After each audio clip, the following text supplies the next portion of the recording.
On guys, what's going on, Thai Squad? What's going on, everybody? So the Indiana Fever are moving on after beating the Atlanta Dream by 2 points in last night's game.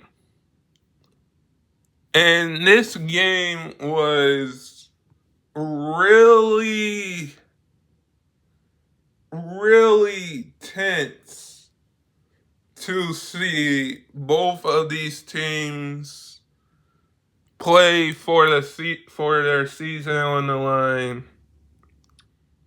And this game, I would say, was more entertaining than last year's WNBA finals because this game meant something to the Indiana Fever. Both teams came in without making a second round appearance for the Indiana Fever. It was for them haven't made it to the second round since 2015. For the Dream, it was probably 2016. So both of these teams had something to prove. Both of these teams had something to prove. And this is something that coming down to the wire in this game, like, you have to give all the credit to the Indiana Fever. Because with them having only Elena Boston playing, one of their stars playing, and like not having Caitlin Clark, not having Sophie Cunningham,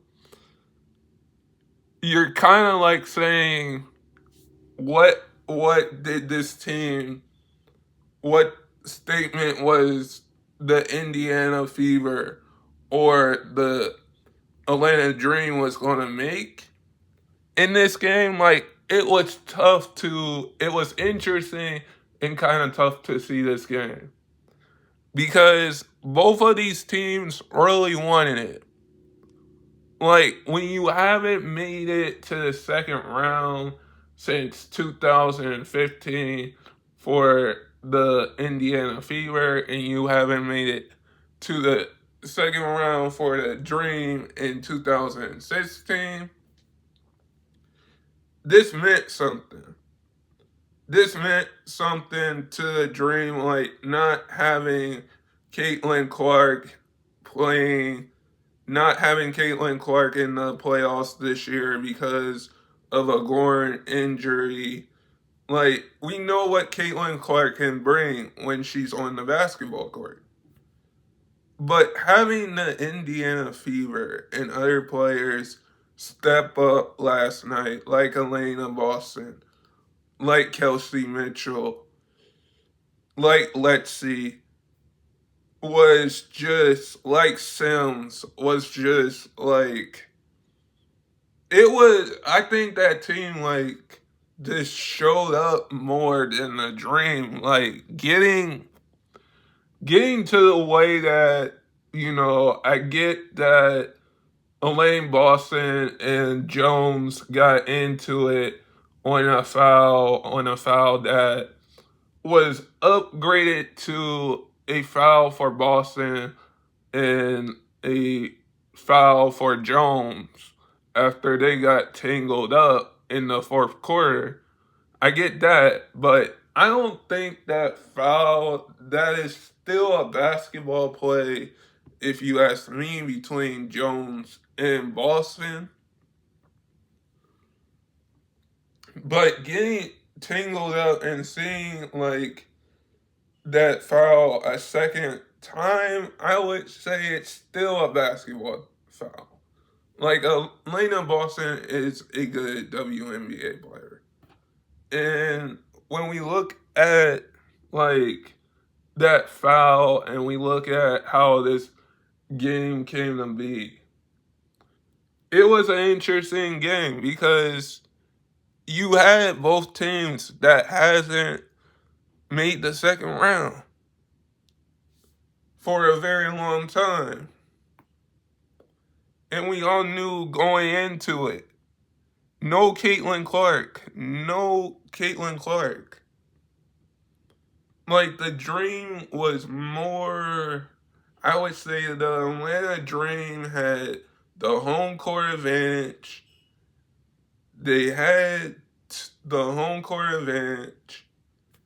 Like, anybody could win this game, and the Dream just, like, surprised me.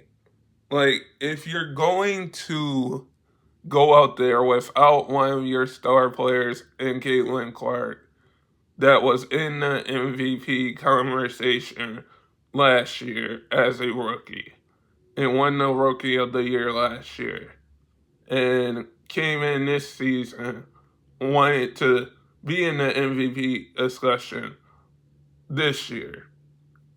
And somehow the Fever just pulled this thing out and said, it's okay, we're going to win this. Like, that's just next player up mentality that the Fever had. Even though there were some fouls that I think should have been upgraded to like a foul or like a just a foul or not a foul. Like, there was plays in that game that were amazing to see. Like, Jordan Canada, the first pass in the first quarter to get the Atlanta Dream going, that no-look pass. That pass was something special that Jordan Canada did for the Atlanta Dream.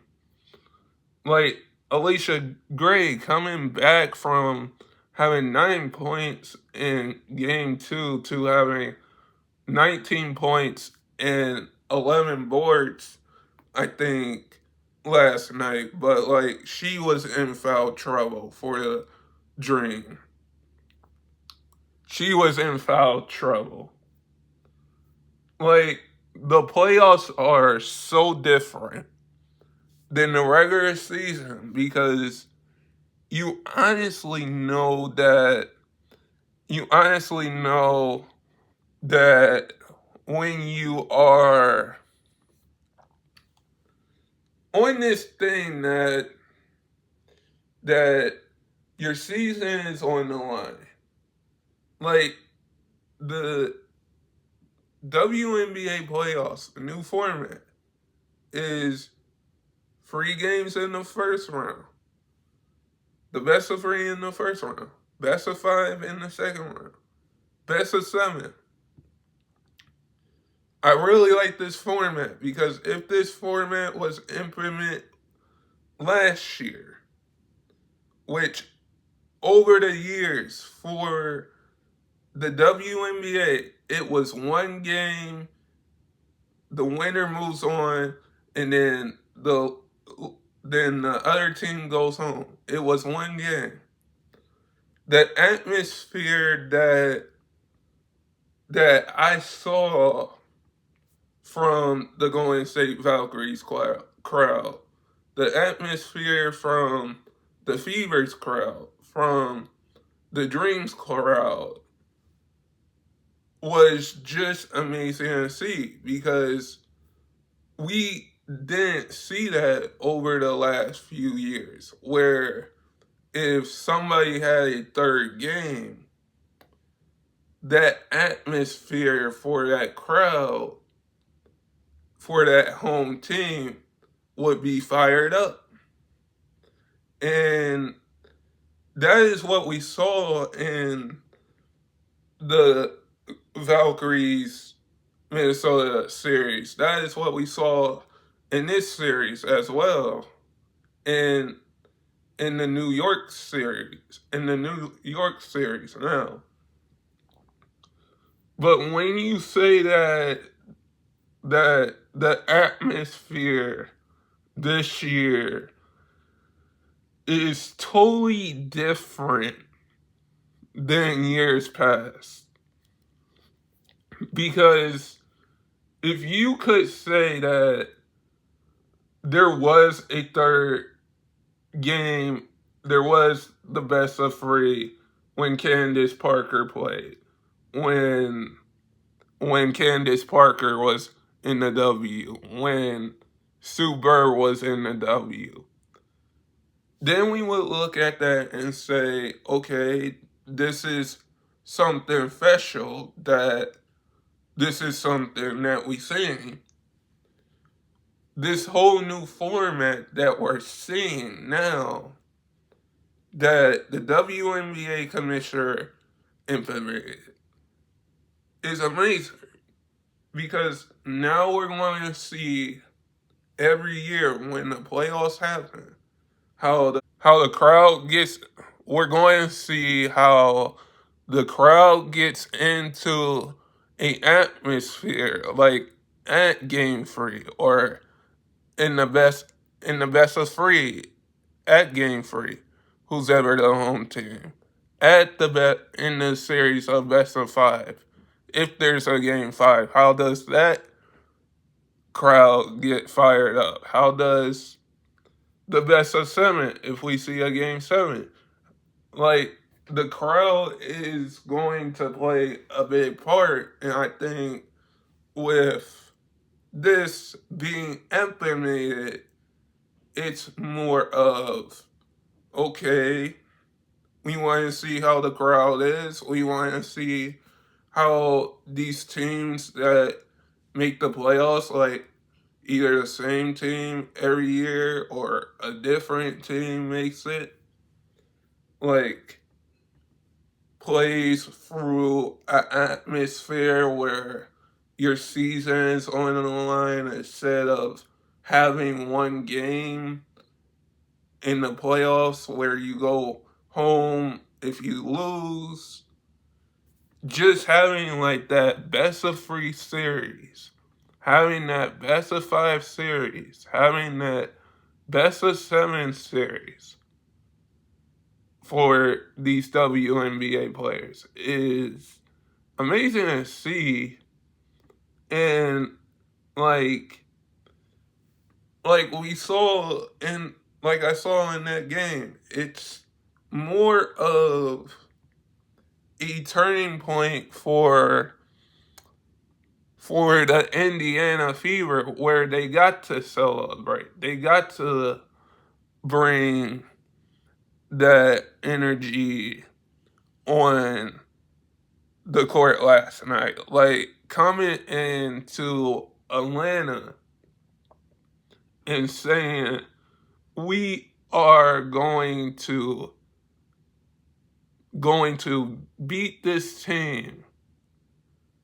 Beat this team that has Alicia Grayland, that has Jordan Canada on it, that has like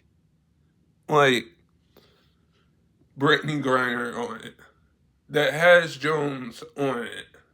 Because if we saw this Dream Team beat the Fever that is dealing with injuries, like, there were a bunch of plays that were overviewed, and a bunch of, like, there was a challenge at a timeout, and they used it. The Dream used a challenge timeout at a timeout, and then used their reset timeout, which Indiana at that point had only one reset timeout with the Dream. So I think when the play happened, when the Atlanta Dream used their restart timeout, I think that was the turning point. Was it a good decision by was it a good decision by the Dream to use a restart timeout? I think at that point, when we look at it, we could say that it was probably a restart, a good decision to use a restart timeout for the Dream. But using that restart timeout twice to inbound the basketball, like, I think Jones really had a chance to tie the game and to bring it into overtime. But when you say that this game was just a down to the wire, and Atlanta comes into this game at home, like, the crowd was behind them. The crowd was very loud for the Atlanta Dream. And when you have for Indiana Fever, when you have Kelsey Mitchell, when you have when you have, like, Sophie Cunningham, who was out, Caitlin Clark, who was out, when you have Elena Boston playing, you could honestly say at a point that both of these teams were just looking at who would get a win and who would not get this win. Because this game was for their season. Like, it wasn't the best of 5 like we're going to see Indiana play in the next round. It was the best of 3. But let's jump into the box scores of this game. Indiana won the first quarter 29-27. The Dream won the second quarter 20-29. The Dream lost the third quarter 20-17. And in the fourth quarter, like, the Dream lost the fourth quarter 18-12. And the final score was 85 to 85. 85 to 87. Like I said before, if Jones hits that shot, it looked like Jones was going for a 3-point play, trying to get a free or get a 3-point play at the time before she got the shot off. If Jones hits the 2 or hits a free, we're looking at a overtime game and Game 3 between these two teams. And I think Indiana knew if they won this game, everybody would be talking about how they won this game. Is this game a new opportunity to see what Indiana can do in the second round? It is a new opportunity because they still won't possibly have Caitlin Clark or Sophie Cunningham. Because I think I knew personally that if you don't have your star player, you're honestly going to lose the series. But it seems like Indiana might shock the whole basketball world, might shock all of us that watches basketball and watches the WNBA. But that quarter, those quarters, like Kelsey Mitchell, 24 points, 7 for 16 from the field, 7 for 7 from the free throw line.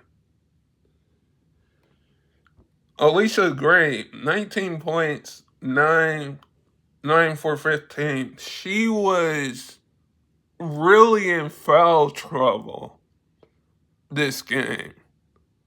Like, I get it's a good performance to have almost a double game, but she was in foul trouble. Like, the Atlanta Dream coach kept Alicia Gray in with 2 fouls. At that point, if I'm the coach of the Dream, I am doing the same thing. I am keeping my star player in, who's Alicia Gray, with 2 fouls. I am keeping her in at this point. Because here's my thing. If she has 2 fouls, I'm not taking her out too soon. If she had 3 fouls in this first half, then I'm taking her out and putting somebody else in. But I think at that moment, that was a good decision, leaving her in there with 2 fouls. But you also knew if she was going to get a 3rd foul, a 4th foul, or a 5th foul, that she was going to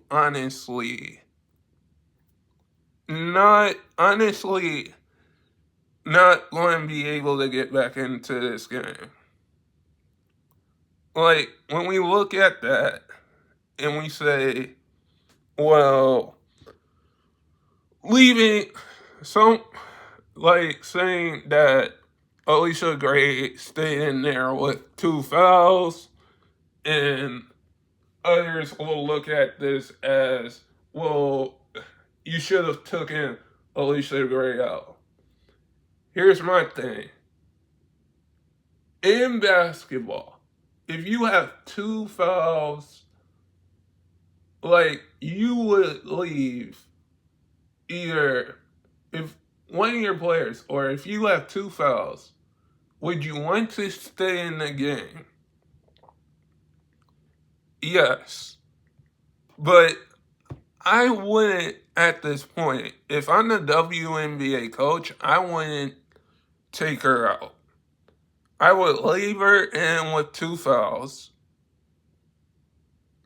Make sure that she doesn't pick up how many fouls she did in this game. But at this point, like, when we look at the box scores, like, Hall, 32 minutes, 10 points, 2 assists, 2 rebounds. Howard, 25 minutes, 6 boards, 3, 12. Elaine Boston, 34 minutes, 12, 6, 14. Sims, 20 minutes, 2, 8, and 16. Kelsey Mitchell, 35 minutes, 2, and 1, and 24. Like, you can say that if Casey Mitchell doesn't score 24, you can say this would be probably a rough game for Indiana to win. But when you go over at the Dream side of things, Hillman, 40 minutes, 10 boards, one 1 assist, 9 points. Howard, 39 minutes, 3 boards, 3 assists, 16 points. Jones, 32 minutes, 7 boards, 4 assists, 12 points. Alicia Gray, 33 minutes, 12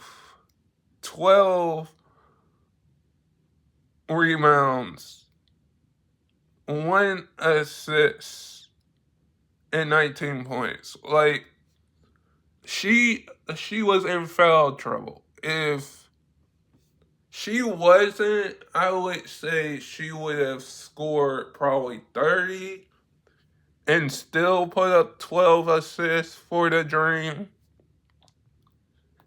Like, you have Jordan Canada, 33 minutes, 3 rebounds, 10 assists, 18 points. Like, I think between Canada and Jordan Canada and Alicia Gray, that's like your main backcourt for the Atlanta Dream going forward in the future. Because even though, like, the Atlanta Dream are going to have to figure out, now that it's their off season, do you bring back Brittany Griner, who played 8 minutes, 1 assist, 5 points? Do you bring back your entire team and run it back for the Dream, or do you not and go into free agency in the draft and go with somebody else? Because at this point, you had Alicia Gray in foul trouble. You had Brianna Jones, who picked up that foul with Elaine Boston that were reviewed. There was a bunch of plays that were reviewed and going to be upgraded to either a foul. Like, this game at this point, I would say it should have came down to who wanted it more, and if this game came into overtime, we would see probably it being more of a high score game than 87-85, but this was a 2-point game. Like, we have to wait to see who the Indiana Fever has next. But guys, sub if you're new, and never give up your dreams, and stay blessed, and peace.